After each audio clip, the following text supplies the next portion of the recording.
Hey, John, appreciate it.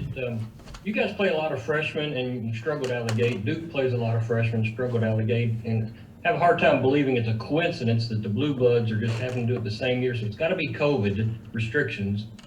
What is it about all this that's slowing down development, and do you have time to get it fixed with everything that's in place? Well, change is hard, especially when you're playing the top tier teams. It's hard. A lot of times the young players don't believe you. This has always worked for me. It doesn't work. What got you here isn't going to get you to where you're trying to go. Developing professional habits, playing winning basketball, not just playing basketball, playing winning basketball and what it means. Learning to compete and fight on every possession. It's what it is. I mean, I looked, again at the New England Patriots. Maybe the best coach ever in any sport, Bill Belichick. But there's all kind of change and turnover in New England. You had players opt out. Your quarterback change. All of a sudden, they're not where they were. Well, it's the change that we're having in college basketball with the COVID thrown together.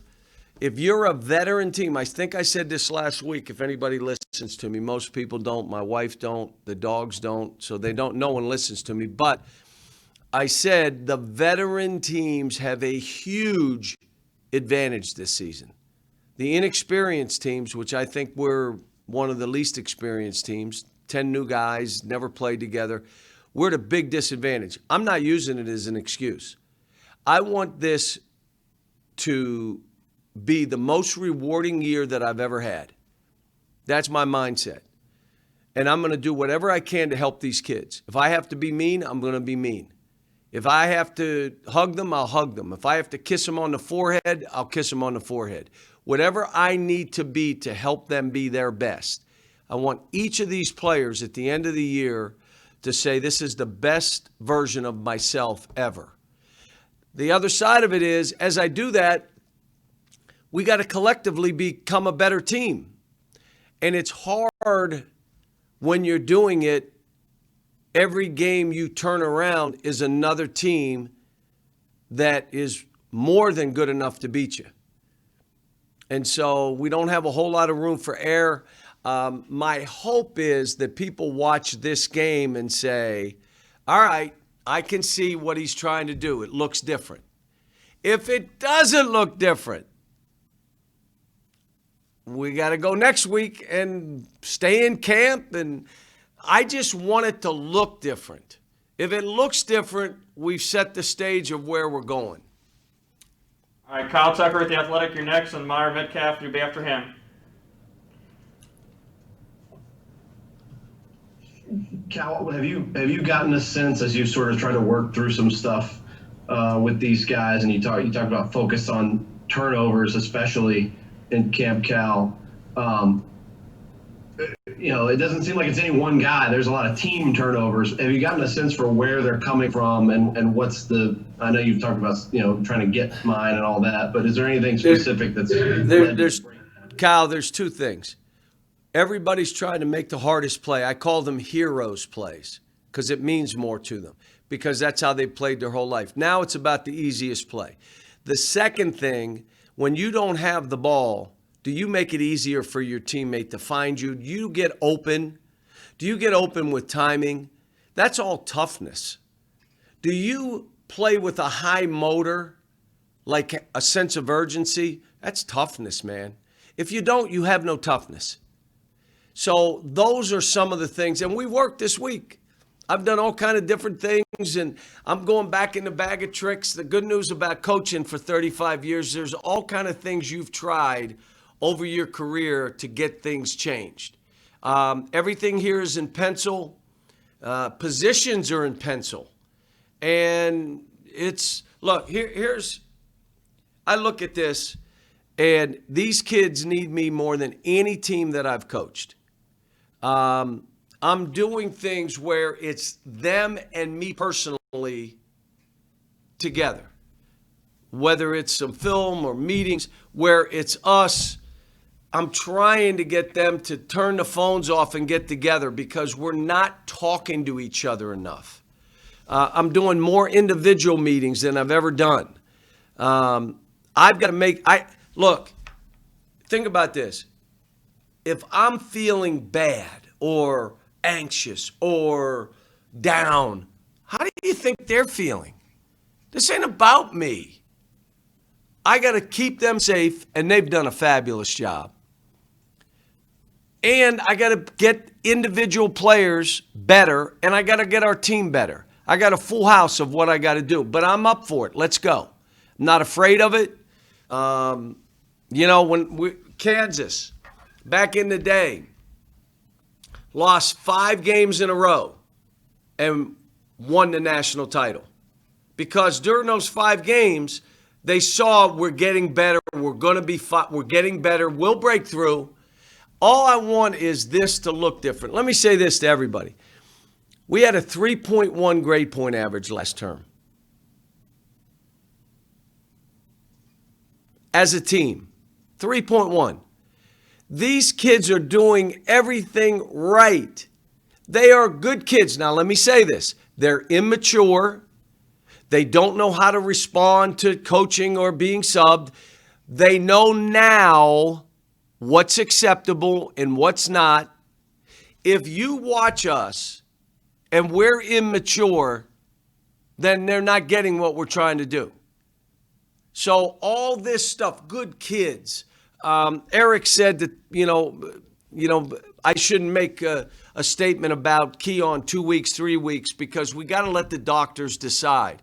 Here's a kid that got over a 3.0. It may have been 3.3. I can't remember, but a big-time GPA. Wants to lead, wants to be out there. A great kid.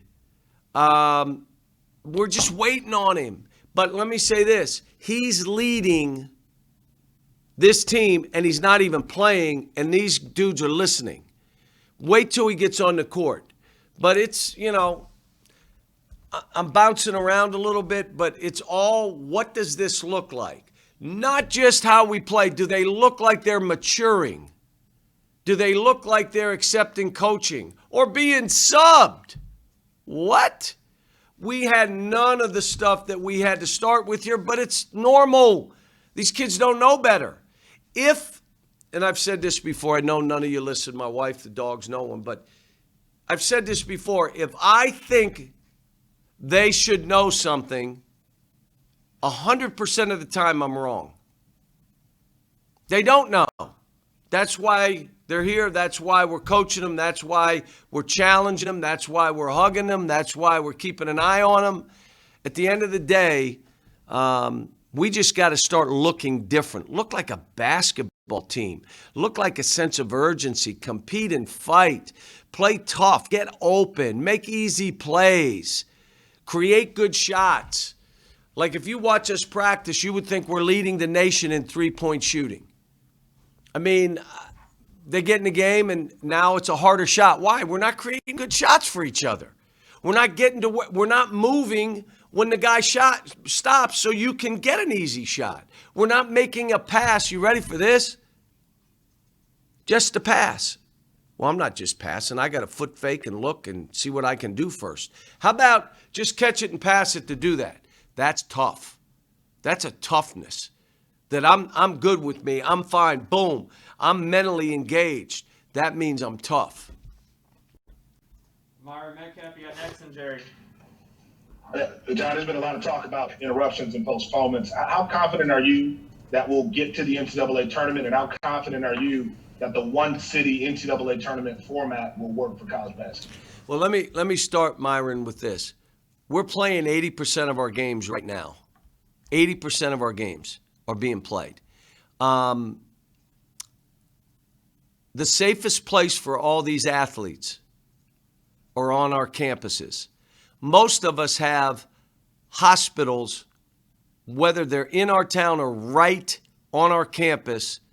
If something does happen and they move to the front of the line and they get care. So the best place for these athletes is here. The hard thing, it's like us at Thanksgiving. I debated and went back and forth and didn't sleep for 2 days. We had 50 people come on our parents and families for Thanksgiving, but they couldn't be with their sons. They could walk outside at a distance. They had to have a mask.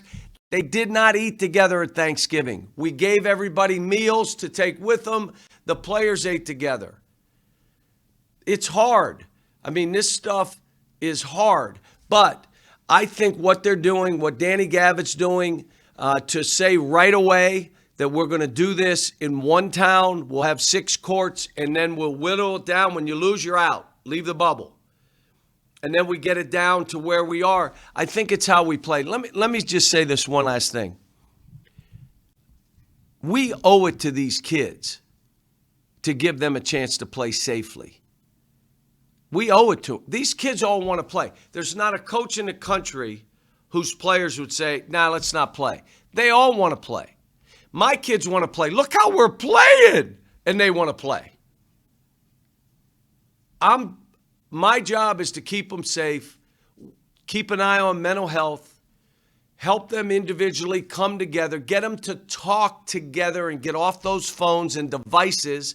You cannot be in a room on your computer or never speak to any other human being. You can't do it. We are doing things together as though we're a family, my players and me. We're a family, just like you would do with your family. They're my family. They're in a bubble here. In the lodge, they're getting tested 3 days a week. They've been good for many, many weeks now.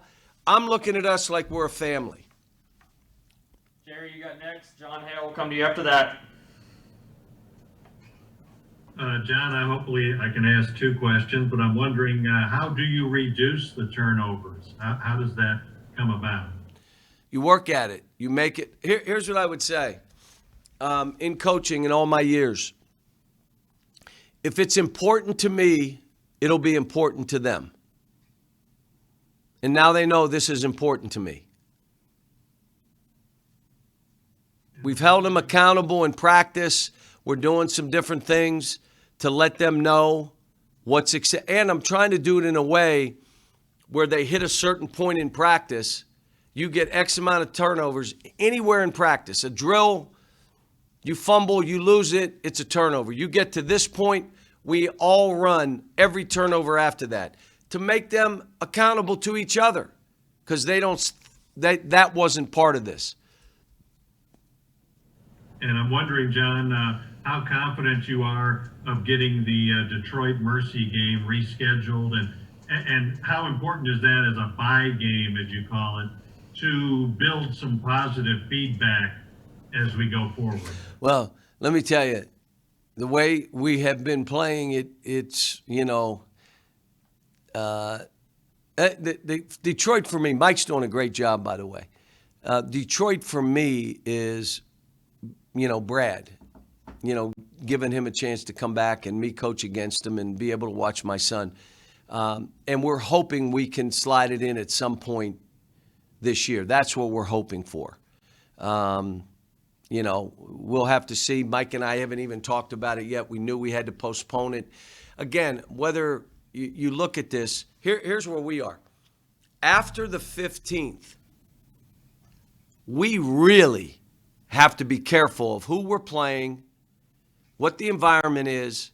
If anybody on the other team after the 15th becomes positive, why is that? Why we have to be diligent to the point of saying, well, we can't play that game. Can you tell me why that is? We can't affect our league play. The most important thing for us is our league. So if any team we're playing from here to when we start league becomes positive, staff or one player, and we're not comfortable with the tracing or whatever, we're just saying we can't play it. We've got to be right for our league.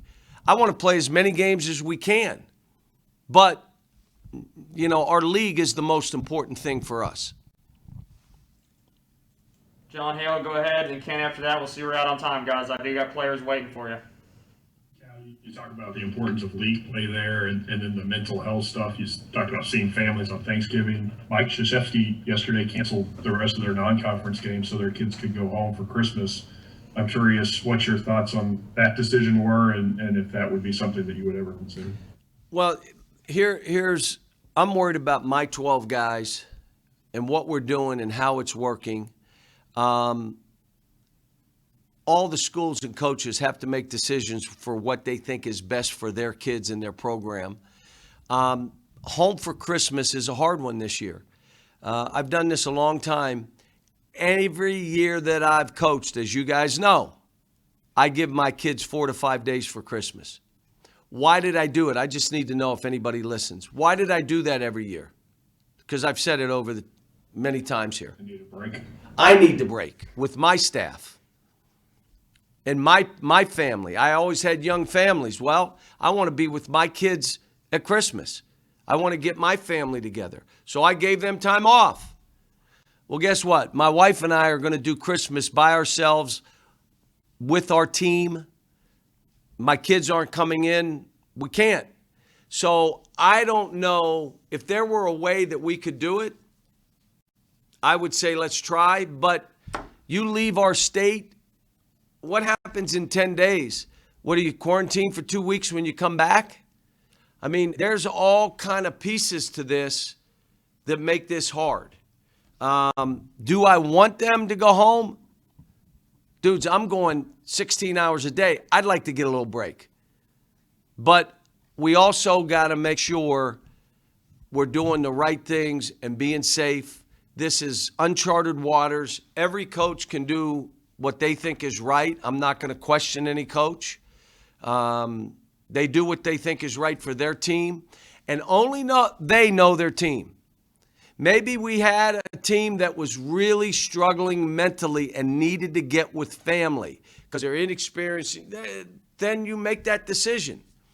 We have kids that these kids here, they want to play now. I don't know of any college player in the country, and my team's not playing well, but they want to play. And so, I worry about my 12, my staff. Ken Spencer, go ahead, and then guys, we're going to end it there with Coach so we get the players in here. Cal, you kind of mentioned Keon there for a little bit. How much has that kind of hindered the growth of this team? Him not being on the court for all those preseason practices.